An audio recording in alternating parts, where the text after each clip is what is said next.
Hi BookTube and welcome to a new video. This is my Friday reads, a day late on Saturday, apologies for that. Two books completed. Alice Knott, a novel by Blake Butler, and Middle England by Jonathan Coe. So I'm going to start with the Blake Butler, who is an author who's always quite difficult to try and sort of explain or parse, but the first thing to say is this is a 5-star read. I'm very confident this will be in my top 3 reads of the year. Will it make number 1? We'll have to see. So a later middle-aged woman called Alice Knott, who has a lot of inherited wealth, and she has used some of that to invest in sort of great art by the likes of de Kooning, $140 million painting by de Kooning, and she displays them all privately for herself in a vault in the basement, heavily guarded vault.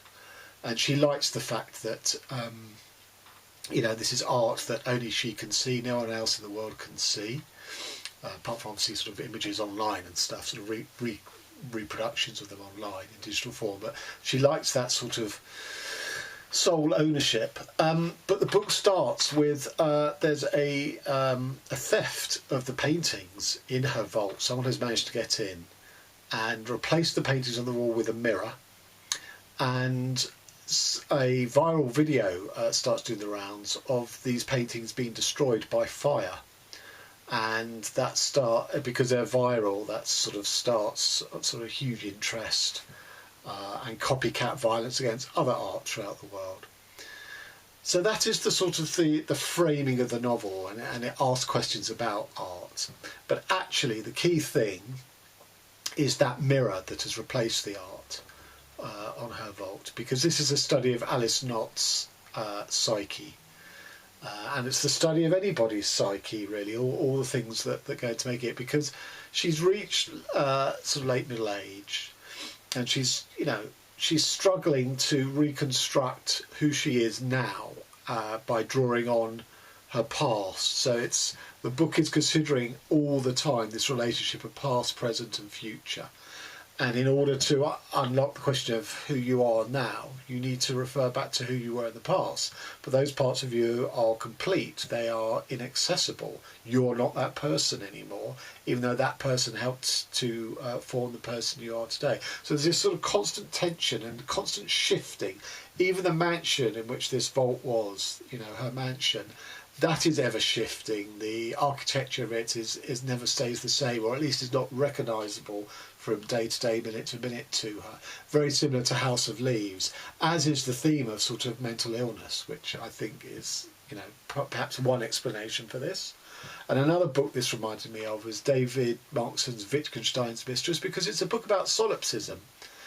Alice Knott wishes that the whole world was emptied in the same way as she has the artwork just for her pleasure. She wishes that the whole world was emptied of other people, which is a theme that Butler has sort of used before. But the sort of disconcerting things are obviously the world is not empty of other people. So for example, there's a insurance loss adjuster comes to visit her, to sort of establish that this is a genuine theft and destruction of the art, and he starts talking about his father, which he recognises as the very strange sort of father that she had. Also, she goes to an art exhibition and she recognises that all the artworks, which is a bit like, although they're done in painting rather than photography, but it's sort of one of those artists who sort of records and documents their own life through art. So it's sort of quite autobiographical in that sense. And she recognises that artist as her mother, although she never placed her mother as being an artist. And the more she digs back into her childhood, the more the picture shifts and is restless. So she's looking at unlike art, portraiture art, where the image is fixed, and you might sort of take time when you're studying it. You might sort of first of all recognise, fill in the features, what's the expression, what's the mien of the character, and then your gaze might sort of widen out to what clothes they're wearing or what objects are they holding or are in the background to establish their social class or whatever. But it can't change, it's fixed. Whereas here, every time she looks in the mirror, trying to do the same for herself, trying to pin herself down in one sort of incontestable sort of representation of herself. She can't, because she's ever shifting, and she can't nail herself down. And there's, as I say, there's some quite unsettling bits about her family upbringing. So her father suddenly disappears and is replaced by another man who she sees to be the only person in the house as a young girl who recognises this is not the same father. You know, the wife and her sick brother don't seem to bat an eyelid at it. And her sick brother, that she's never allowed to go in and visit in the bedroom next door. She communicates by sort of tapping on the wall and stuff. So she knows he's there, but she can't prove he's there because she has no visual data of her own senses to prove it. And one of the things she realises is that the mirror that's been left behind in her vault is was on her brother's bedroom wall. That's the one thing that she can. So it's all very sort of, you know, it's very psychological, but it's always, I think, solipsistic, that these other characters, brother, mother, father, I think feed into her own, you know, are about her. They're not sort of separate characters in their own way, because again, they're ever shifting. You know, the father who's replaced by another father who's called Unfather, the brother who she never sees, who she calls Unbrother.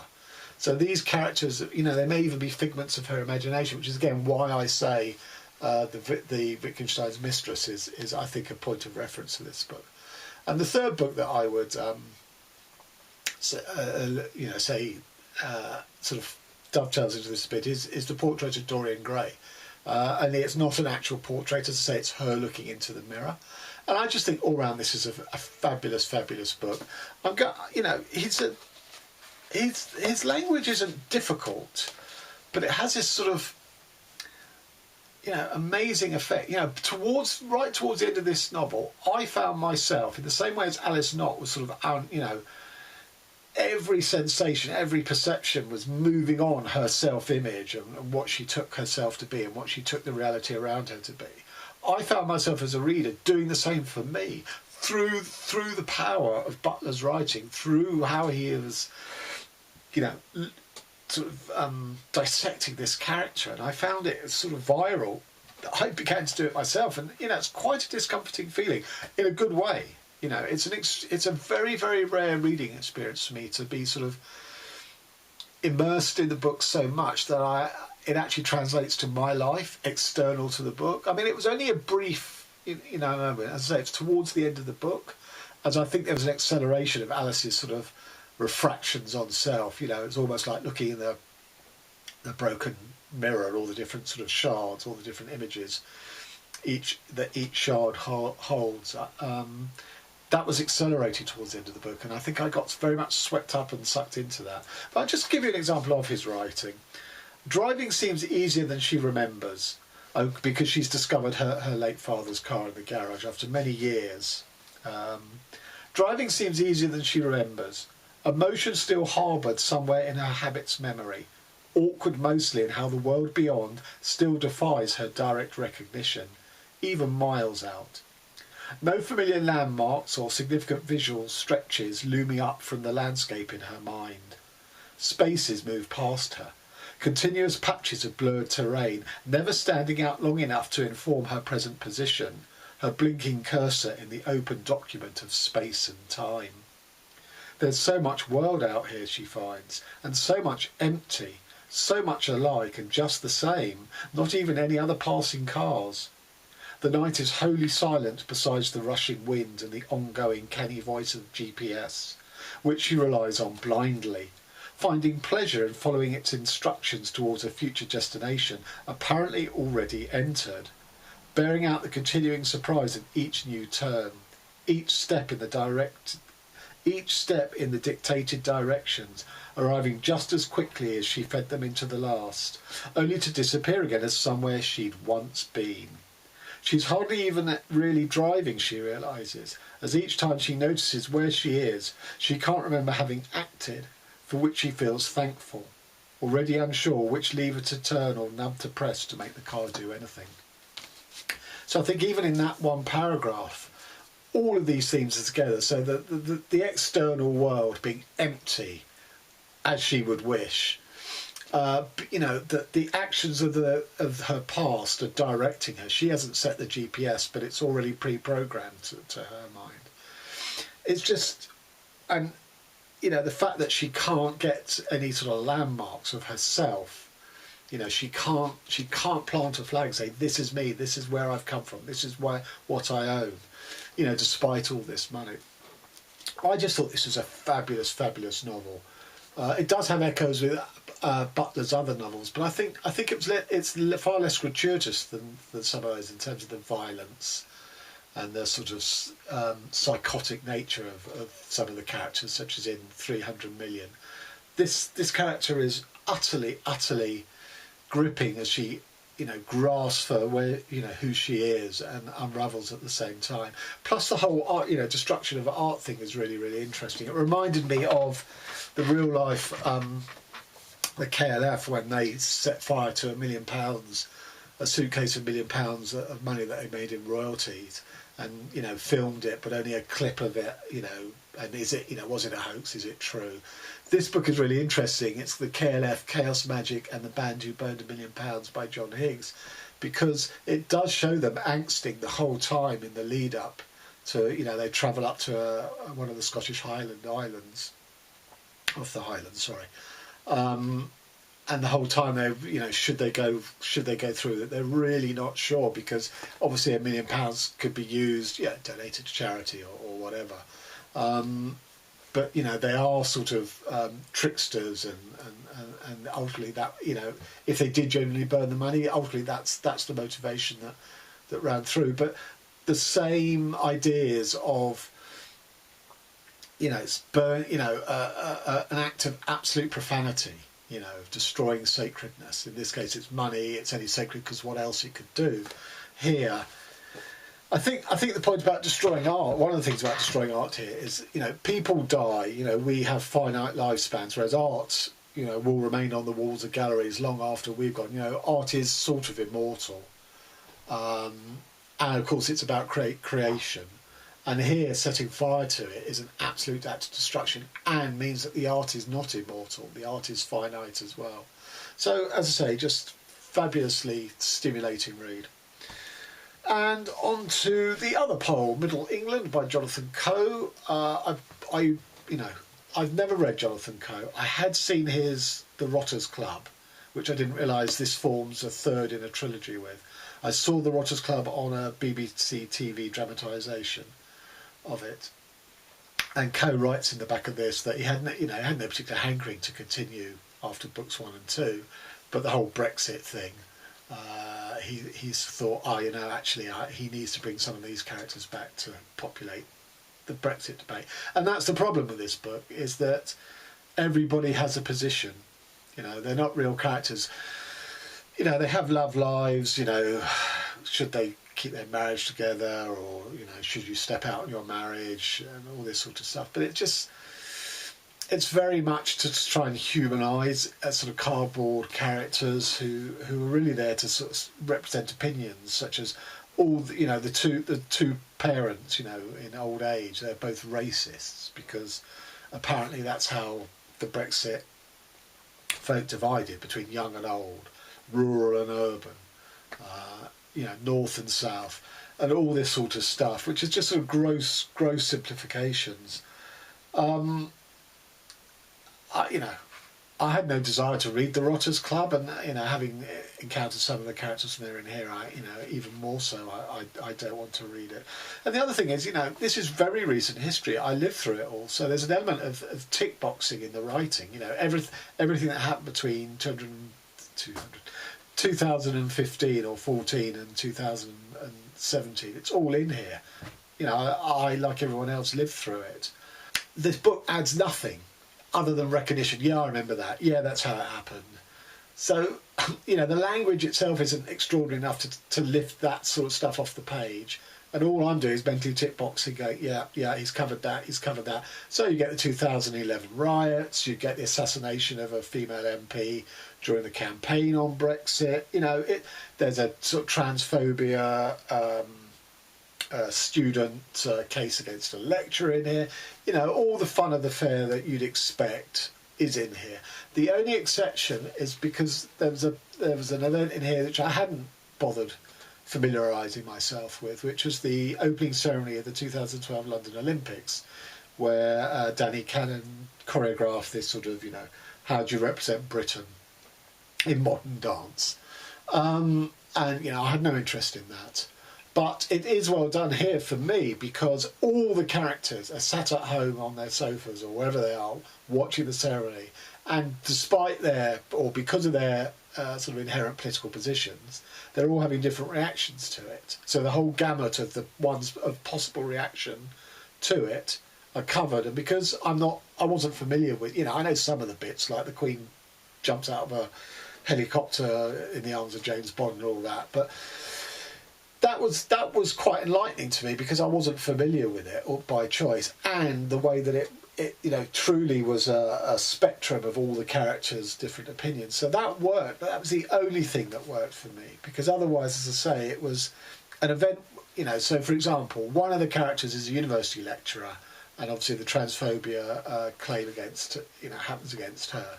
So we get the debate on transphobia as is she in the right or is she in the wrong?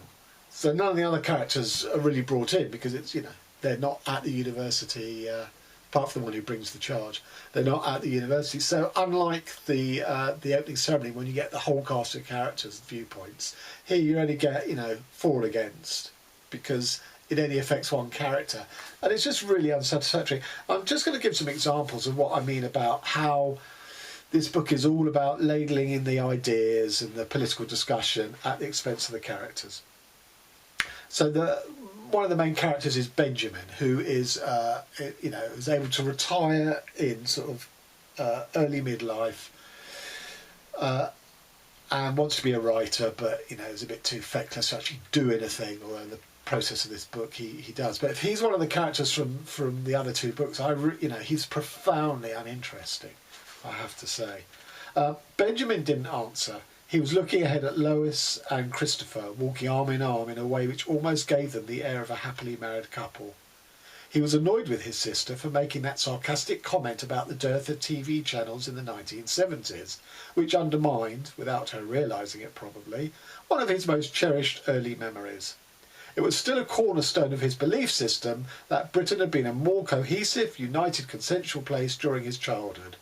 All that had started to unravel with the election result of 1979, and the fuzzy glow he still got from watching 70s comedy shows was proof of that somehow. But of course, for Lois, none of that could be expected to register. For her, that decade had been a time of tragedy, of horror, because of an event from the first book, from the Rotters Club. He told himself he must never forget that and never stop making allowances for it. So, this is on page 50, so quite early on. Coe wants to make the point how Britain has changed since the 1970s, when it was more inclusive because there was less choice, quite honestly. Well, the 1970s was the height of British racism, so that's bullshit for a start. But anyway, so he's trying to use the warm, fuzzy feelings of watching a comedy show or a show from your childhood to make this point about how Britain has changed. It's just ladled on with a soup spoon. It's poor writing. And another. Ian talked a lot about his mother. He rarely spoke of his father, who had died when he was still a teenager, or his older sister, Lucy, who was married and lived in Scotland and didn't seem to have much to do with the rest of the family. But his mother was clearly an important presence in his life. She lived alone in a small village somewhere near Stratford-upon-Avon, and every Sunday he went to visit her.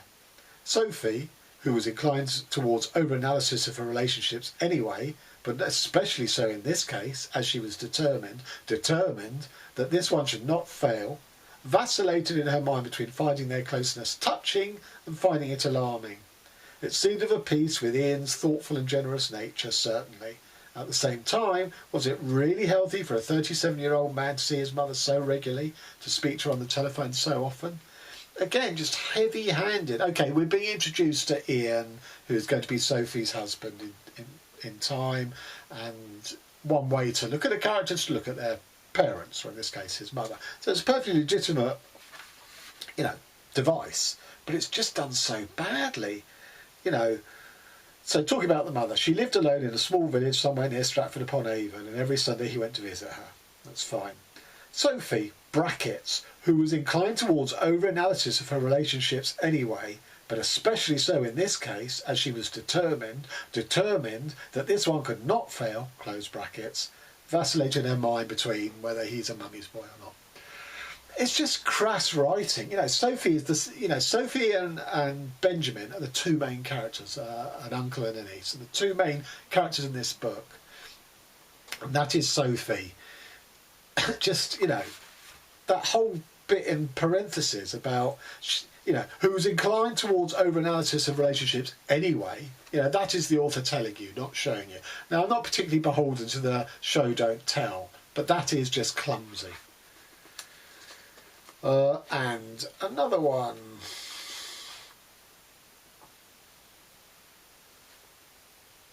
Okay, so one of the other things that this novel covers is the legalisation of gay marriage. And this happens in 2012, before the legislation had been passed, where Sophie, I think, is attending a wedding with her gay best friend and his partner. So this is part of the service. "All that I have I share with you," said the bride in solemn, fragile voice, "within the love of God, Father, Son and Holy Spirit." "You bloody hypocrite, Potter," Sohan thought. "You don't believe in God any more than I do." Something else to say to her at the reception. But he knew what she would say back. "You're just jealous because you can't get married." Which at the moment was true, although David Cameron, the Prime Minister, was rumoured to be doing something about it. New legislation was on the cards apparently, which couldn't come soon enough as far as Sohan was concerned. He wanted the right to be a hypocrite in front of all his family and friends as well. That's trying really hard, that last line. He wanted the right to be a hypocrite in front of all of his family and friends as well. So he's saying that the particular heterosexual marriage that he's in attendance on, it's hypocritical because neither of them believe in God, which is fine. There's nothing wrong with that. But then we get this sidebar on, you're stood there at a wedding and you're thinking about the Prime Minister's policy towards legalisation of gay marriage. No one sat at a wedding, even in 2012, thinking about that. And then the author tries to pull it back by the callback to the notion of hypocrite. Well, gays want to have the option to be hypocritical in the face of God by being married under the auspices of God, like straights. Just again, pretty awful, clumsy writing.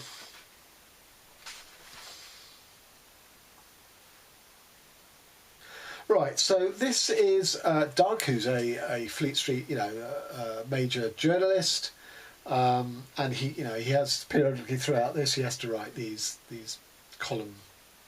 editorial columns. So they're talking about the campaign for the referendum for to Brexit to leave the EU, and Doug's writing about sort of how the Conservatives sort of warning of the effect of sort of the Scottish nationalists. It will break up the union and all this sort of stuff. An undeniably effective strategy, as it turned out, but as our former Prime Minister observes, one which holds risks for the future. If David Cameron has, quote, turned on the tap of English nationalism, will he be able to turn it off again? Or will it continue to flow with increasing and unstoppable force during the EU referendum campaign to which he is now committed? So, no one was thinking about English nationalism during the Leave campaign. It arose because of the Scottish independence referendum, that the government used it to try and keep the union together by saying, how the Scots would break up the union if they went their own way. But at the time of the Brexit referendum, yes, people were talking in terms of sort of anti-immigration, English patriotism, anti-foreigner feeling, but no one was thinking that it was English nationalism. English nationalism was a motivating factor, but no one was really analysing it as that. That is the point. People during the referendum campaign were not sort of saying it's only England who really want to leave the EU. Ireland, Northern Ireland, Scotland and Wales, well, not Wales, but Northern Ireland and Scotland want to stay. Now that's what the results showed us in the end, but people were not ahead of that curve making that analysis because no one thought Leave would win. So this is teleology, and it's just wrong, I'm afraid.